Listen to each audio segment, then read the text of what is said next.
Asie-Pacifique, la nouvelle poudrière. La Chine s'est réveillée et personne ne peut arrêter l'essor de l'ancien Nouvel Empire.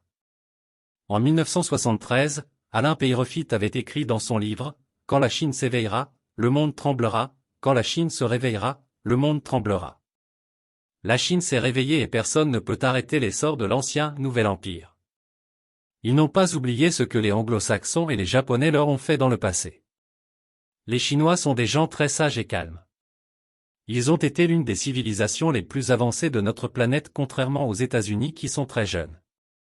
Les Chinois sont des commerçants et non des guerriers, mais ils ont appris leur leçon du passé pour ne pas faire confiance aux étrangers et agir comme une puissance militaire faible. Ils auraient pu prendre Taïwan 100 fois s'ils l'avaient vraiment voulu. Je pense que la Chine travaille très bien avec Taïwan du point de vue des échanges commerciaux et technologiques. Taïwan n'est pas vraiment l'ennemi de la Chine, mais des pays comme les États-Unis et le Royaume-Uni les poussent contre la Chine. Si demain Taïwan décidait de s'ouvrir officiellement et de fusionner avec la Chine, la puissance anglo-saxonne ferait tout pour l'arrêter quitte à aller à l'encontre de la volonté du peuple taïwanais. Les États-Unis utilisent l'Inde contre la Chine afin de déstabiliser et de ralentir le succès chinois.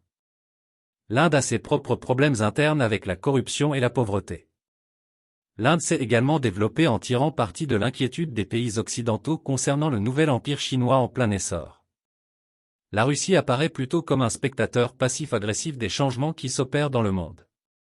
Autant les médias décrivent Poutine comme un fou de Russie, autant il joue un jeu d'échecs très efficace. La Russie joue à un niveau stratégique supérieur car elle sait qu'aucun de ces pays n'est son ami. La Russie me rappelle Israël assis au milieu d'ennemis. La Russie sait très bien qu'à l'avenir elle aura des problèmes majeurs avec la Chine et l'Inde avec le changement climatique qui créera une grande famine et obligera ces deux pays à se déplacer vers le nord pour se nourrir.